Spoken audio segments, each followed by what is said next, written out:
जे 5-6 स्टुडंट्सनी सुसाईड केलेली आहे त्यांना कुठे ना कुठे न्याय भेटला पाहिजे. त्यांच्याकडे हे आकडे कुठून येत आहे मला नाही माहिती. माझ्याकडे जे आकडे मला दाखवते आमच्या पेजवरनं 94.7% of the followers are from India. पंतप्रधानाला मी कसं काय भेटणार? मी ते एक साधा स्टुडंट होतो तिथं. तुम्हाला प्रोटोकॉल माहिती असतात.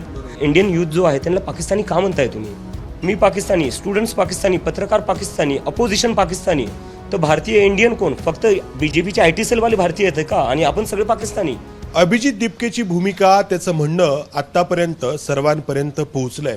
मात्र ज्या स्टेजला, ज्या पायरीपर्यंत अभिजित दिपके हे आंदोलन घेऊन आलाय, त्यातून काही राजकीय प्रतिक्रिया उमटत आहेत. काही अभिजितच्या बाजूनी, अर्थात काही अभिजितच्या विरोधात. आपण अभिजितशी बोलूयात. अभिजित, एकतर की तुझी जी भूमिका आहे तर त्याला एका अराजकता माजवण्याच्या दिशेने तू घेऊन चाललेला आहेस असं बोललं जात आहे. सर, अराजकता कसली? 5-6 स्टुडंट्सनी सुसाईड केलेली आहे. नीटचे 22 लाख स्टुडंट्स आहेत, CBSEचे 17 लाख स्टुडंट्स आहे, CUETचे 16 लाख स्टुडंट्स आहे, SSC GDचे 40 लाख स्टुडंट्स आहे. असं बघून एकंदरीत 1 करोडपेक्षा जास्त स्टुडंट्स आहे ज्यांना या सिस्टमच्या फेलियरमुळं कुठं ना कुठं त्रास झालेला आहे. तर आम्ही काय मागणी करतोय सर?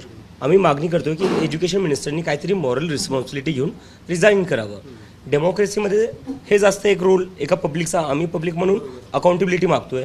तर अकाउंटेबिलिटी मागणं अराजकता कसं होऊ शकते सर? आणि शांततेने जंतर मंतरला हजारो लोक आली, पूर्ण जंतर मंतर भरलेलं होतं आणि काहीच झालं नाही. नारे काय होते तिथं? भारत माता की जय, जय Bhim.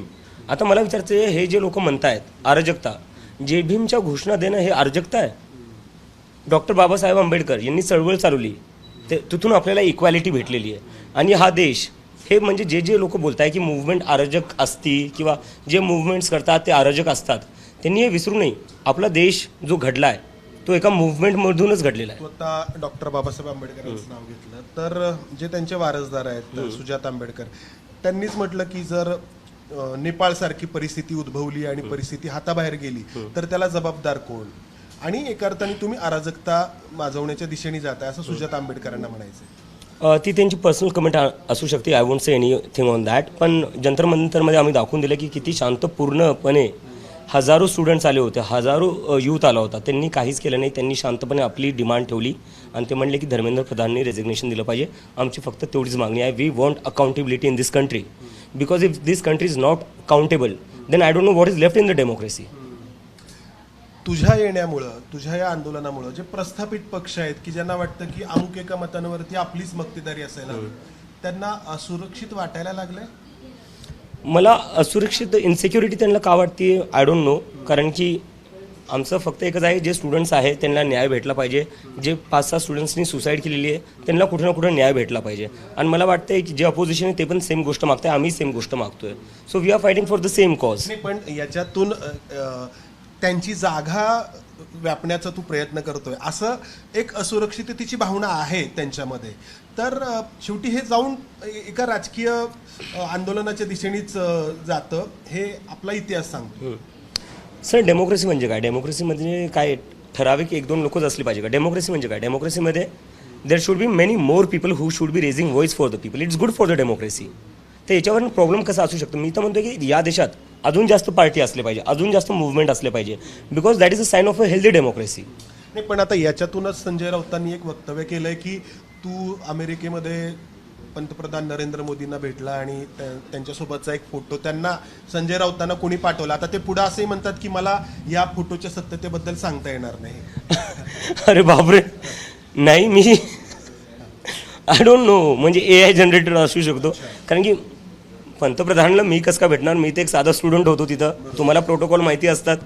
So I don't know what. नाही, हीच जी इन्सिक्युरिटी प्रस्थापित पक्षांमध्ये दिसते आहे, तर ती दिसते यासाठी की त्यांची जागा तू व्यापण्याचा प्रयत्न करतोय. तर तू आत्ता म्हणतोयस की तुला काही राजकीय पक्ष स्थापन नाही करायचा, पण हे भविष्यामध्ये म्हणजे तू राजकीय पक्षाच्या दिशेनेच जाशील? सर, जसं की मी सांगितलं 15-16 दिवस झाले आमच्या मूव्हमेंटला. 15 दिवस आधी सर मी USA मध्ये बसून जॉब्सला अप्लाय करत होतो. मी हे फक्त एका सटायरमध्ये सुरू केलं होतं. I just made a satirical comment. त्यातून सुरू झालं आहे. माझा काही प्लॅन नव्हता, माझं काही इंटेन्शन नव्हतं हे सुरू करायचं. माझा जर तसा प्लॅन असला असता तर मी इंडियामध्ये राहून केला असतं, मी USA ला नसतो गेलो. सो हे आपोआप होते आणि मला वाटते की याच्या मागं कन्स्पिरसी थिअरीज लावण्यापेक्षा यातून जो मेसेज जातो आहे पब्लिकमध्ये 22 मिलियन लोक म्हणजे जवळपास किती झाले 2 कोटीपेक्षा जास्त लोक 2 कोटीपेक्षा जास्त लोक जर एखादा प्लॅटफॉर्म स्वतःहून क्रिएट करताय तर ते एक मेसेज देत आहे ते एक सिग्नल देत आहे या देशाच्या पॉलिटिकल पार्टीजला की कुठे ना कुठे या देशातला जो यूथ आहे जेनझी आहे तो अस्वस्थ आहे आणि त्यांनी होप सोडून दिलेला आहे तुमच्याकडून. कशामुळे होप सोडला आहे? कारण की तुम्ही त्यांच्याबद्दल बोलत नाही आहे, तुम्ही त्यांच्या ज्या होप्स आहे ॲस्पिरेशन्स आहे त्याच्यावर बोलत नाही आहे.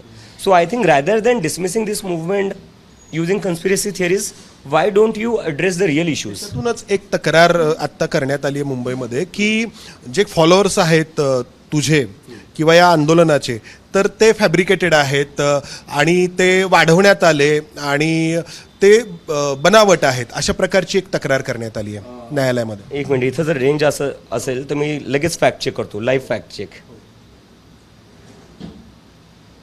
मी व्हिडिओ दाखवतो जर तुम्ही झूम करू शकता तर. रेंज नाही, आपण बेसमेंटमध्ये बसलो आहे ना, इथं रेंज नाही आहे. पण जेव्हा किरण रिजिजू यांनी हे ट्विट केलं होतं की कॉक्रोच जनता पार्टीच्या हँडलवर सगळे पाकिस्तानचे फॉलोअर्स आहे, त्याच्यात मी ऑडियन्स डेमोग्राफिक दाखवली होती आणि ऑडियन्स ही फक्त ज्यांनी पेज सुरू केलेलं त्यालाच दिसू शकते, दुसरं कोणाला नाही. त्यांच्याकडे हे आकडे कुठून येत आहे मला नाही माहिती. माझ्याकडे जे आकडे मला दाखवते आमच्या पेजवरनं 94.7% of the followers are from India. तर हे 94.7% इंडियन यूथ जो आहे त्यांना पाकिस्तानी का म्हणताय तुम्ही? मी आज एक प्रश्न विचारतोय, कशावर विचारतोय मी? ज्या मुलांनी आत्महत्या केली त्यांच्यासाठी प्रश्न विचारतोय मी. तुम्ही मला पाकिस्तानी म्हणताय. वेदांत जो CBSEचा स्टुडंट होता ज्यांनी सांगितलं त्याची मार्कशीट जी होती ती चुकीची चेक झाली, तुम्ही त्याला पाकिस्तानी म्हणताय. पत्रकार जे सरकारला प्रश्न विचारताय त्यांना तुम्ही पाकिस्तानी म्हणताय. मी पाकिस्तानी, स्टुडंट्स पाकिस्तानी, पत्रकार पाकिस्तानी, अपोजिशन पाकिस्तानी. तर भारतीय इंडियन कोण? फक्त BJPचे IT सेलवाले भारतीय आहेत का? आणि आपण सगळे पाकिस्तानी काय लावलं या देशात तुम्ही? आता हे कसं म्हणजे तो बघतोय गंमत की एकीकडे भाजप किंवा भाजपचा IT सेल तुला पाकिस्तानी म्हणतो, देशद्रोही म्हणतो आणि दुसरीकडे जो विरोधी पक्ष आहेत ते तुला भाजपचे म्हणतायत. सर मी जसं म्हणतोय की जे ह्या सगळ्या कन्स्पिरसी थिअरीज आहे तुम्ही आरोप प्रत्यारोप करणं सोडून द्या. येतोय मी. मेन मुद्दा काय? मेन मुद्दा आहे जसं मी सांगितलं 1 करोडपेक्षा जास्त स्टुडंटसोबत अन्याय झालेला आहे. तुम्ही त्याच्यावर बोला ना. जर तुम्ही त्याच्यावर बोलला असतं, त्याच्यावर तुम्ही काही केलं असतं, जर एज्युकेशन मिनिस्टरनी राजीनामा दिला असता, मला काय गरज पडली असती हे सुरू करायची? या लोकांना काय गरज पडली असती जंतर मंतरवर यायची? आज पुण्यामध्ये काय गरज पडली असती आम्हाला आंदोलन करायची? धर्मेंद्र प्रधाननी आज राजीनामा द्यावा, आम्ही आमचं आंदोलन मागे घेऊ. नाही, सरकारमध्ये तर खूप सगळे आहेत सरकारबद्दलचे प्रश्नचिन्ह, त्यामुळेच ही परिस्थिती ओढवली आहे. विरोधी पक्षांबद्दल तुला काय म्हणायचं आहे? विरोधी पक्ष आपल्या देशातला कमी पडतोय का आत्ताचा? सर मला असं वाटतं की विरोधी पक्ष कमी पडत नाही आहे. विरोधी पक्षांसोबत जे होतं ना that is very serious and dangerous sign for the democracy. होतं काय? आपण जे सगळे इन्स्टिट्यूशन्स बघतोय which are suppose to be neutral and impartial, ते खरंच न्यूट्रल आहे का, निष्पक्ष आहे का? इलेक्शन कशी होत आहे या देशात आपण बघतोय. महाराष्ट्र 2024मध्ये भाजपला फक्त 9 सीट भेटल्या होत्या लोकसभेत.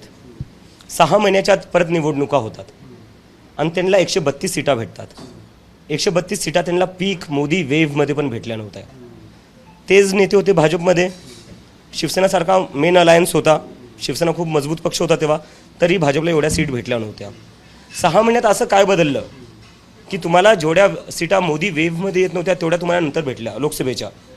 बंगालचं इलेक्शन झालं, ममता बॅनर्जीच्या सीटवर 50,000 मतं डिलीट झाली, त्या 15,000 मतांनी हारल्या. तमिळनाडूमध्ये MK स्टॅलिनच्या सीटवर 1 लाख मतं डिलीट झाली, ते 50,000 मतांनी हारले. दिल्लीमध्ये अरविंद केजरीवालच्या सीटवर 40,000 मतं डिलीट झाली, ते 4,000 मतांनी हारलेत. तर या देशात कसं इलेक्शन चालू आहे?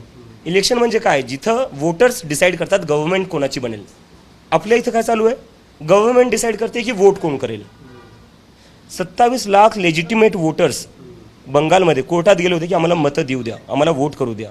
ते 27 लाख लोकांना वोट नाही देऊ दिलं.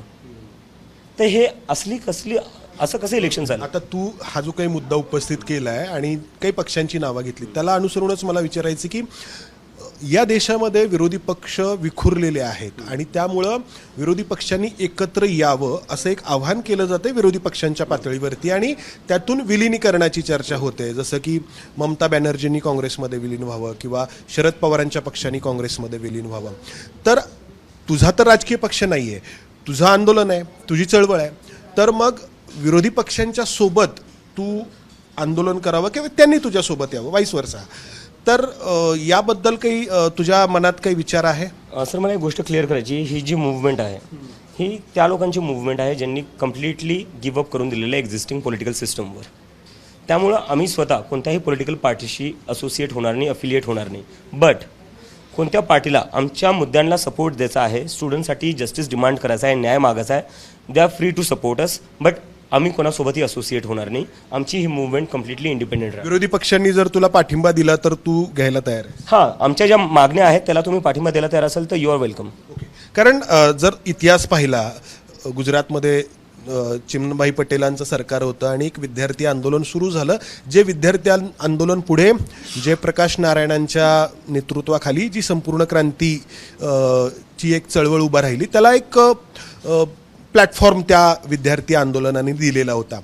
तर हा इतिहास आहे. त्याच्यामुळे जरी ही तुझी चळवळ असली, जरी हे आंदोलन असलं, तरी हे जाणार आहे राजकीय दिशेनेच. कारण तू लढतो आहेस राजकीय सर. तर त्यासाठीच की मग तू म्हणतोयस की तुला राजकीय पक्ष काढायचा नाही, पण तुझ्या भोवताली जी काही लोक आहेत त्यांना काही राजकीय ॲस्पिरेशन्स आहेत. आणि खास करून आपचा जो प्रयोग आहे तो सरतेशेवटी भाजपच्याच फायद्याचा, भाजपच्या पथ्यावर पडला, फायद्याच्या म्हणण्यापेक्षा असं एक नॅरेटिव्ह आहे विरोधी पक्षांकडून. तर मग तू कसं बघतो याच्याकडं? म्हणजे एक विरोधकांची ताकद विखुरली जाते किंवा विषय वेगळ्याच दिशेने जातात. नाही, मी जसं म्हणलं, एका डेमोक्रेसीमध्ये एकच पार्टी किंवा दोनच पार्टी असणं खूप घातक आहे. आणि त्यात पण भारतासारख्या डायव्हर्स कंट्रीमध्ये तमिळनाडूचे मुद्दे वेगळे, ते कोणी एक पार्टी डिसाईड नाही करू शकत. बंगालचे मुद्दे वेगळे, ती कोणती एक पार्टी जी सेंटरला बसली ते डिसाईड नाही करू शकत. आपलं महाराष्ट्र बेस्ट एक्झाम्पल आहे सर. जेव्हा आपल्या महाराष्ट्रातल्या मराठी पार्ट्या तोडल्या गेल्या त्याच्यानंतर झाले काय? आपल्या इथलचे उद्योगधंदे कुठे गेले? गुजरातला गेले. कशामुळे गेले? आपल्या इथं कोणीही एक स्ट्रॉंग पार्टी राहिली नाही. त्यामुळं a country which is as diverse as India need multiple parties, regional parties. That is very necessary for our democracy. हे आयडियली झालं, पण आत्ता ह्याच रिजनल पार्टीज विलिनीकरणाच्या म्हणजे एका स्टेजपर्यंत ती त्यांची स्ट्रॅटेजी असू शकते. मी त्यांना सांगणार. आता तू पुण्यात हे आंदोलन करतोयस, तर पुण्याची निवड करण्याचं कारण? पुण्याची निवड करण्याचं कारण, Pune is the Oxford of the east.